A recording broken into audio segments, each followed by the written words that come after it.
Assalamualaikum warahmatullahi wabarakatuh. Yang terhormat kepada Bu Selvi sebagai dosen pengampu mata kuliah Manajemen Publik kelas B3. Kami dari kelompok 14 yang beranggotakan saya Laila Qoniatul Wildah dengan NIM akhir 1122. Saya Dina Rena Aisyah dengan NIM akhir 1075. Saya Awal Kibul Mebriani dengan NIM akhir 1027. Di sini kami akan mempresentasikan tentang analisis fungsi manajemen publik dan pelayanan publik dalam instansi Dispenduk Capil Jember. Sesuai dengan Undang-Undang Nomor 24 Tahun 2013, wewenang Kabupaten Jember memiliki wewenang untuk melayani layanan administrasi publik di kependudukan Jember. Tapi dalam penerapan implementasinya ada banyak masalah yang muncul, seperti keterlambatan penerbitan kartu tanda penduduk elektronik dan juga penerbitan KK. Dan ada pun masalah di desa Sumber Baru, yakni ada warga yang sedang menerbitkan KTP namun mengalami kendala hingga 3 minggu. Meskipun sudah bolak-balik di Dispenduk Capil Jember, tapi belum selesai dalam 3 minggu. Tapi ada warga lainnya yang selesai hanya dalam waktu 2 hari dengan menggunakan jalur orang dalam, di mana jalur ini seperti praktisi jalur titip ordal. Nah, hal ini merupakan mencederai prinsip-prinsip good governance serta dipertanyakan bagaimana transparansi dan keadilan serta profesionalisme petugas dalam menjalankan implementasi untuk melayani layanan administrasi. Dan kemudian jika dilihat dalam fungsi manajemen POAJ, yang pertama dalam perencanaan planning seharusnya Dispenduk Capil itu menetapkan bagaimana tujuan, strategi, kemudian rencana standar layanan yang teratur agar nantinya tidak terjadi hal-hal seperti tadi.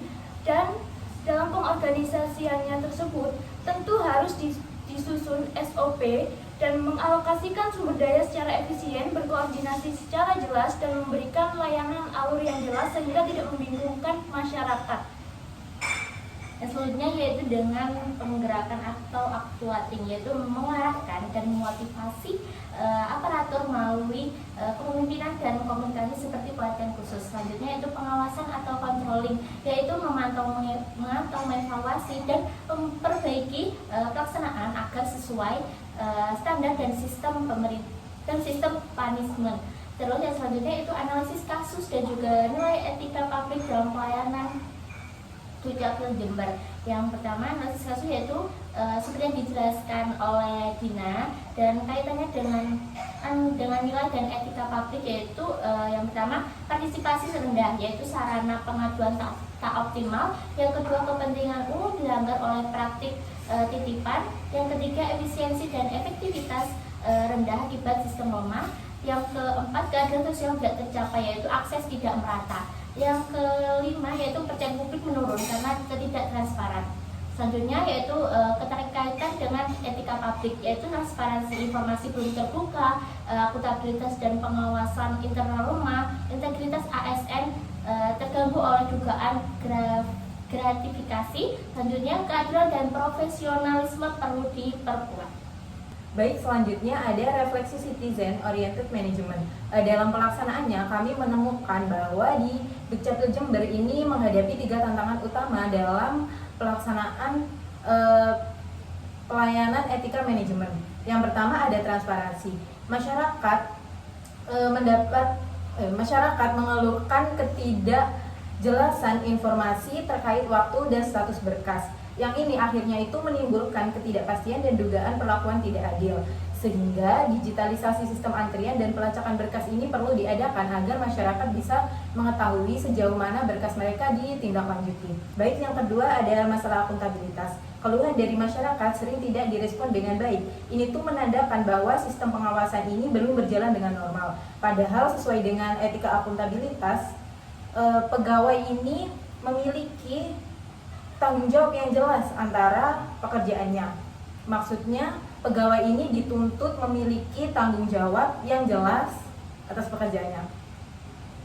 Oleh karena itu, sistem evaluasi berbasis kinerja menjadi sangat penting. Yang ketiga, integritas. Muncul praktik titip berkas dan jalur orang dalam. Munculnya Praktik seperti ini menunjukkan lemahnya nilai kejujuran dan profesionalisme. Ini tentu menurunkan kepercayaan masyarakat terhadap lembaga publik. Maka diperlukan reformasi sistem pelayanan yang menjamin keadilan dan kesetaraan bagi semua warga. Untuk selanjutnya ada kesimpulan dari hasil analisis fungsi POAC serta nilai dan etika manajemen pelayanan publik.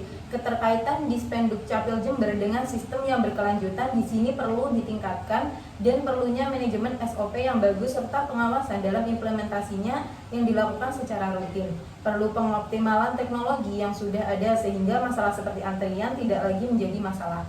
Sekian dari kelompok kami. Wassalamualaikum warahmatullahi wabarakatuh.